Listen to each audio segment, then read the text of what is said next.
Well gang, this is it. The review you've all been waiting for. My review of the final installment of the Harry Potter movie series. This is it. There aren't going to be any movies after this one. This is the absolute What? There's going to be another movie in July? They split Deathly Hallows into 2 parts? Oh. Well, I'm not going to review it yet. I'm going to wait till July. See ya. Remember, you're a wizard. On second thought, let's not go camera. Still princesses. Contract as you wish. We have infiltrated the ministry. You have nothing to fear if you have nothing to hide. The longer we stay here, the stronger he gets. I must be the one to kill Harry Potter. Alright, well if you're gonna play the intro, I may as well go ahead and review it.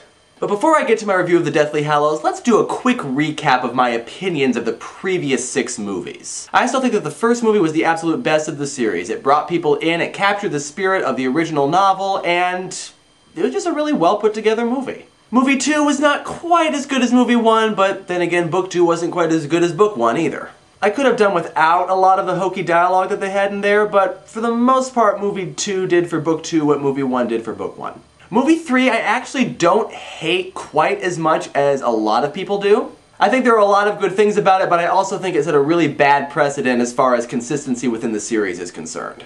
Movie 4 sucked. Plain and simple. I could go into a lot of reasons why, but then we'd be here all day.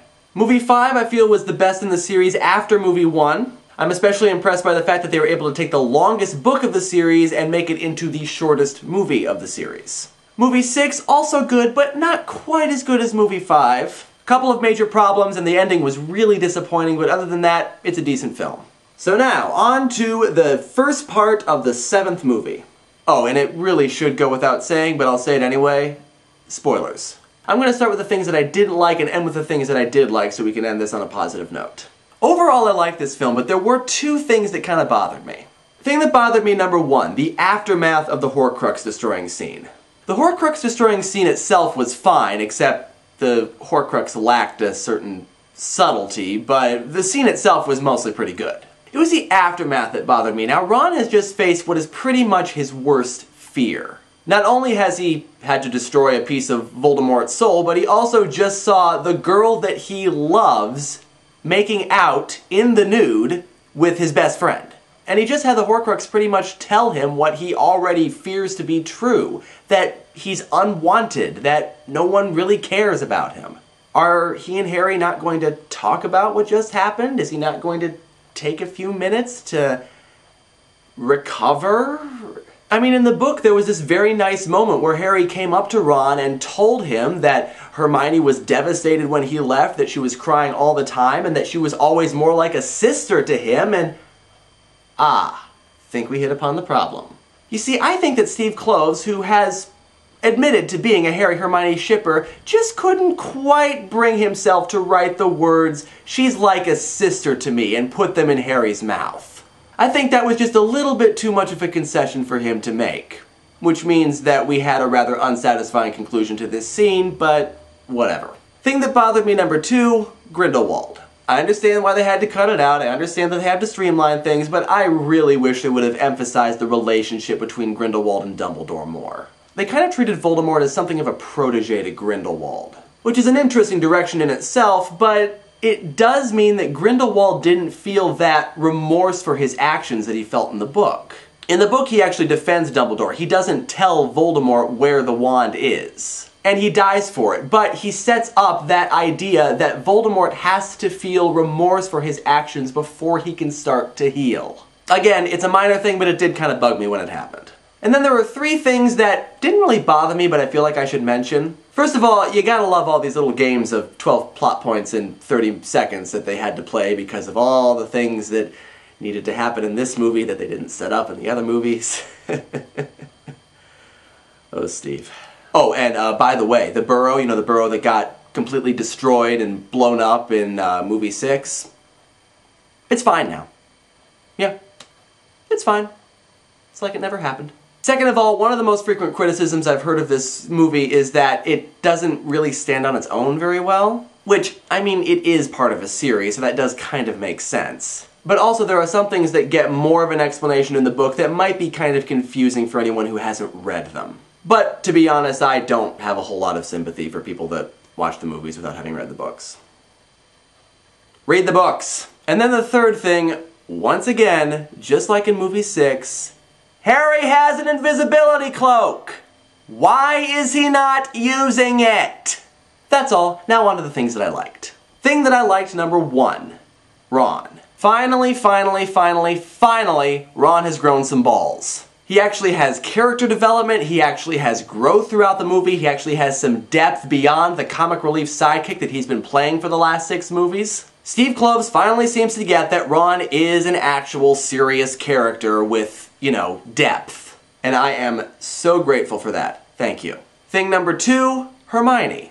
Alright, it's no big secret that Emma Watson is easily the weakest of the main 3 actors. She did improve in the last movie, but I've never really been impressed by her performances. In this movie, literally in the first scene she was in, she almost had me in tears. And you could argue that it's because of the content of the scene, but her acting really has come a long way since movie 1. And really all she needed was somebody to take her in hand and say, okay, Emma, here's how you act. It's not like this, it's like this. Somebody finally did that, and it shows. Thing number 3, Neville. He only gets 15 seconds of screen time, but they're awesome. Thing number 4, the other performances. I mean, I could pretty much just create a category for each of the performances in this movie because they are all wonderful. Dan Radcliffe, of course, is great. Ivana Lynch, Alan Rickman, Jason Isaacs is fantastic in this movie. And I love what Ralph Fiennes has done with the character of Voldemort. With this movie, probably more than any of the others, you know that they picked the right actors to play these characters. Number 5, relationships. Specifically the relationships within the trio. In this movie, finally, it really did feel like these 3 were functioning as a trio and not like Harry, Hermione, and their good friend Ron. They developed the relationship between Harry and Ron more. They continued to develop the great, strong friendship that existed between Harry and Hermione. I know a lot of people probably didn't like the dancing scene, but I thought it was good. I thought it was not out of place, and it really did develop the relationship between the 2 of them. But more importantly, they developed the relationship between all 3 of them. They developed the relationship of the trio, which is really what this series is about. Number 6, the humor. Another one of the more frequent criticisms I've heard of this movie is that it's too much of a downer. There aren't enough lighthearted, cheerful moments. Which is, I'm just gonna check here, yes. It is the stupidest criticism you can make of this movie. I mean, first of all, of course there aren't a lot of cheerful moments. It's not a happy story. Have you been paying attention? But secondly, there are comedic moments. The difference is that unlike the other movies, they're not out of place and they're not absolutely goofy. There were humorous moments in this movie, but it was subtle, and it was always there for the purpose of developing the characters or moving the story along. I really like the way that they use humor in this movie. No, there aren't any laugh-out-loud comedic slapstick moments, and no, there aren't any scenes that are there strictly for being comedic. I'm sorry, what about this is bad? And 7, the last thing that I liked about this film, the look. Alright, regardless of whether you thought the story was good or you thought that it was faithful to the book or whatever, I don't think anyone could really argue that this film didn't look great.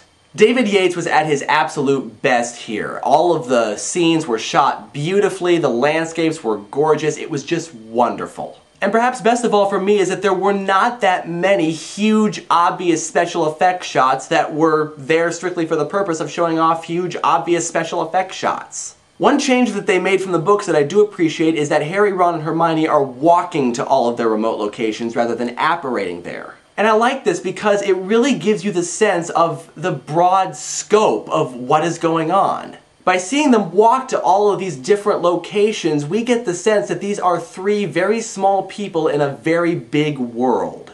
And it really gives you a sense of how futile this task is before them, which is exactly what those scenes are supposed to do. So, where does this movie fall in my ranking? Well, I'm not going to make a final judgment yet until I have seen the second part of this story in July. But I think at this point I can safely say that this movie is at least as good as the first, if not better. So that's what I thought about the Deathly Hallows. Feel free to give me your own opinions in the comments or in a video response. Please, please, please, please, please be respectful. And I will see you all tomorrow for a very special book review.